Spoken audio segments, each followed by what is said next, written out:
Well, I've been in my share of hot winter tents, but in this video I take a massive fishing tent and transform it into the most amazing hot tent I've ever been in. Stay tuned. This thing is massive.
Oh my, what a tent.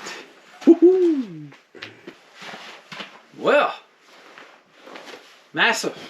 This is it. This is my new tent. Another new tent, you may say, Chuck. What is wrong with you? I've heard that once or twice. Why would you have another tent?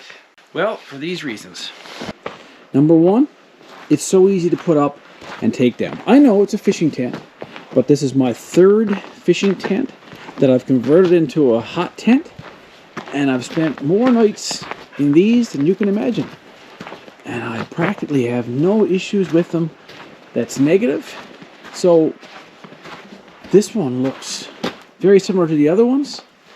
And by the way, no sponsorship. Eskimo Outbreak 650 XD. This is an insulated tent once again. So you get an extra little bit of warmth. It warms up faster. This one is gray inside as opposed to black. So you can already see it's brilliantly bright in here, which is wonderful. Or just everyday use for fishing, for filming, or whatever. It's wonderful.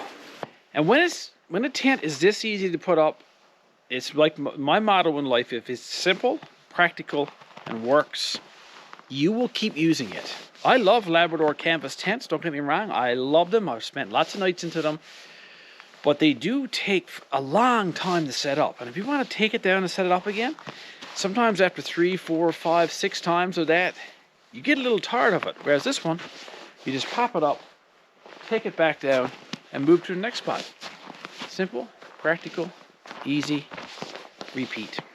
Of course, a major reason is this huge man door here. So when you go in and out, you're not stepping over anything. It is, I can almost fit in here full height. Like, I'm nearly 6 feet tall, and I can just walk in and out of that thing. And it has 2 more doors, one there and one there. So it has 3 doors in total. But I'm suspecting that in my case, I'm just going to be using this one mainly. And these windows are huge.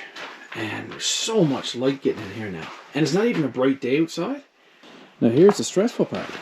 Right now, it is just an ice fishing tent. There is no place here to put my stove. So I have to find a place to put a stove pipe up through it. Typically, in the past, I've used these vents that are here. I've just sacrificed one of these vents, cut the hole out for the pipe. And I could do that this time because there's two of those here. So now I got to get my cots and my stove and try and find the best case scenario for layout of all those items.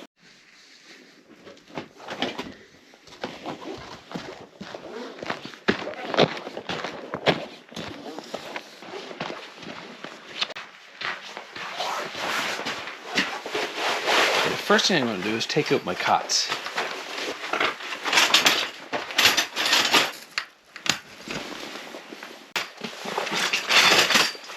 Okay, I'm liking the look of this so far. Now I'll put up my stove.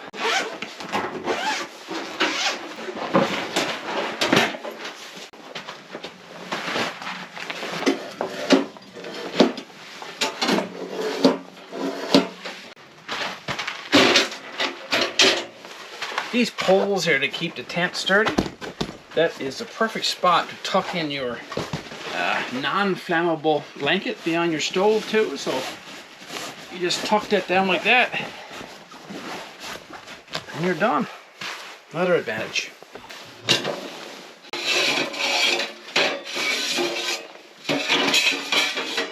Now what I'll do now is I'll put the pipes in my stove and I'll try to find the best place to put that stove, like the best distance from the wall, but also as it leads up into the ceiling there.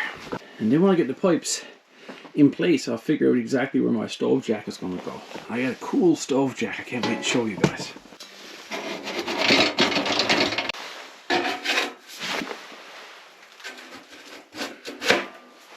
Okay, so now I got a decision to make. Am I going to put it in this section or up in this section? If I go in this section, that means my stove got to be a little closer to the wall. If I come out in this one, it'll be further from the wall, but I don't want it to be out too far back here either in the way, you know? So I'm just going to have to figure it out for a second here. I'm there. Came out here. It's safer, maybe. If I was out further from the wall, probably be better heat distribution. Oh my. You only get one chance here, right? Cutting a hole inside of a brand new tent is a bit stressful. So many decisions. And these things here, they're actually places you can put things in to dry your mitts or whatever, and there's 3 of them here. You know, put your mitts or your pants, whatever's wet. Another one over in that corner. So if I go here, I'm going to lose that nice place to warm up or dry off my mitts and that too. So I kind of got a feeling I'm going to put it up in this section here. So this is my new stove jack. Someone steered me onto this, one of Andrew's buddies, Mike. So it comes like in its multi-size chimneys. I think mine's a 3-inch, 4-inch pipe, and the measurements right on there. So you see all these gradients right here. You can just cut off your pipe. The measurements are there. You cut off your stove jack here to your appropriate pipe size, and it just fit up through there nice and snugly then. Bit of a tight seal, obviously non-flammable. So if I go out in this section here, I can put this stove jack right up here. And that's not too bad. And I've seen other people using these now. I'll put a link in the description if anybody else wants to order one. I know I got this one right off Amazon. I think it costs like 50 or 60 bucks Canadian. It's bolted together, just some wing nuts right here like this. So that's it, it comes apart. Metal band on that side. That rubber seal acts as the waterproofing part. You clamp it all together. All right.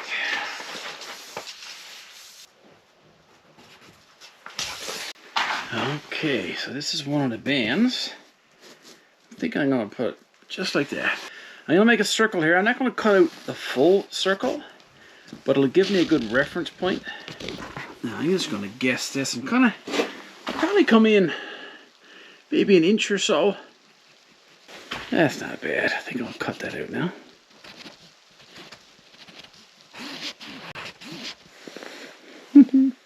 Now I don't want to use a knife. I don't think, because I used the soldering iron on my last couple of tents.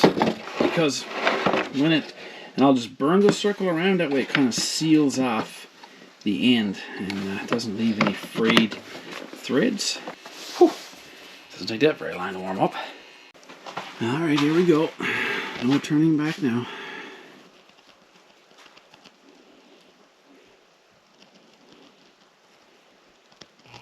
See what I mean by it seals up the edges there?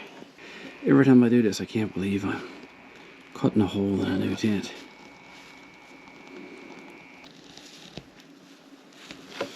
There you go. Hello, outside world. Kind of a little rough, melted seal there now, so.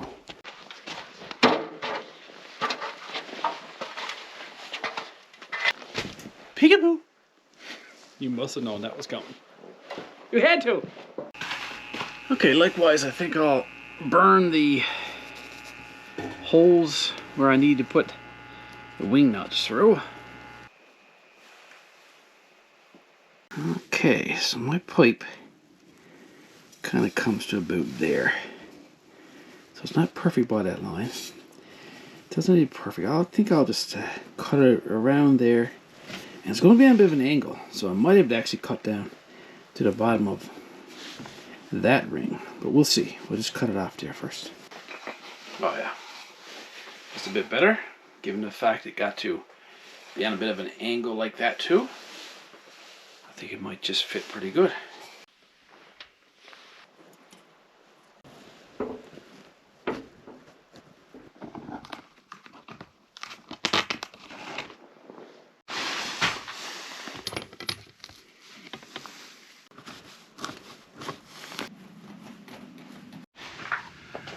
Well, I'm impressed with that, I must say.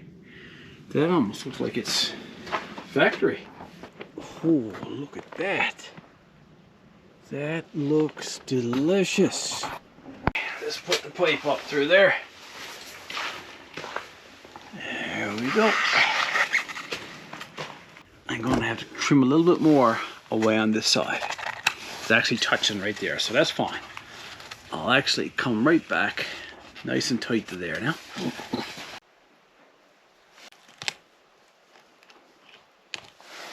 Okay, it's go time.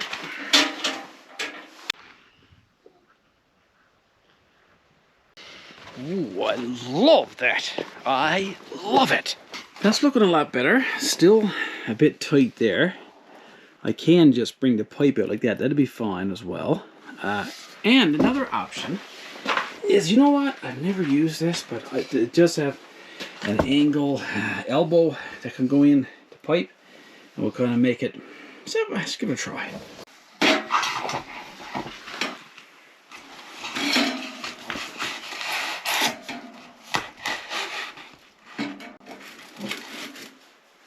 That's not bad.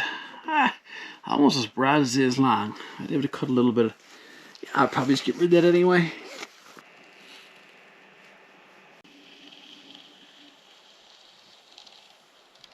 There, now we're done with that. Trial and error every single day.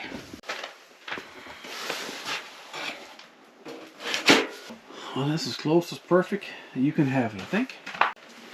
Now, the only thing left to do is get her going and let it burn for a bit and try it.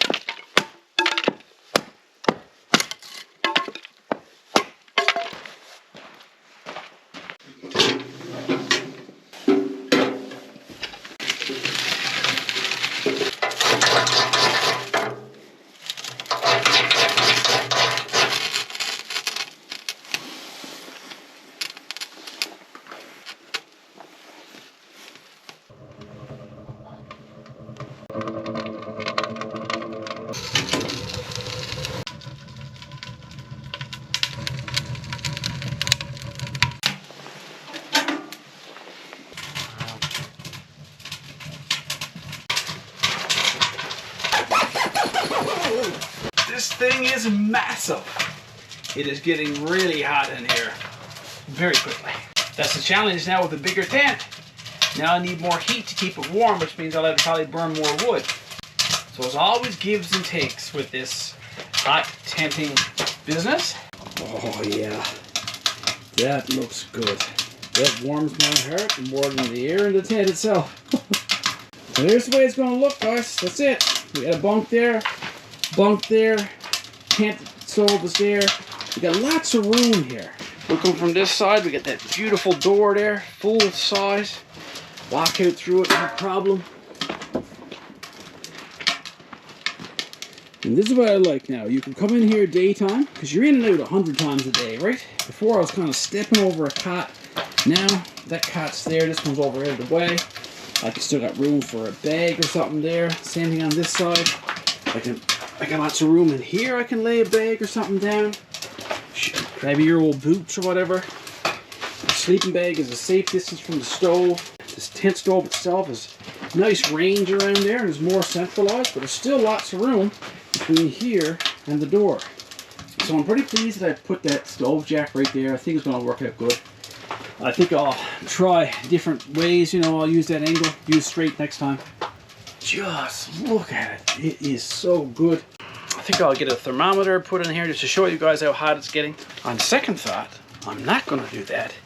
You guys are going to have to tune in to the next video, which is coming up next week or so. And I got a special guest coming with me. We're going to take this out in the woods and set it up and spend the night there, cook some good food, have some good laughs. You got to tune in. So until next video, guys, take care of each other, get outside and enjoy everything outdoors. And we'll see you next time. Guaranteed. Can't wait to try it. Just went inside the cabin and I hear some laughter from inside the tent. And who have we got here? All the Keefs. And the Robertsons too, yes, right out. Goodness, you have a party in that one, eh? Yes. No sponsorship, but it is an Eskimo Outbreak 650H. Sorry? 650. Anyway, no sponsorship. Eskimo Outbreak. Well, get outside and enjoy everything outdoors. And we'll see you next time. Seriously? Andrew Porter calls right when I'm talking. That's never happened before either, has it, Andrew? Get outside and enjoy everything outdoors.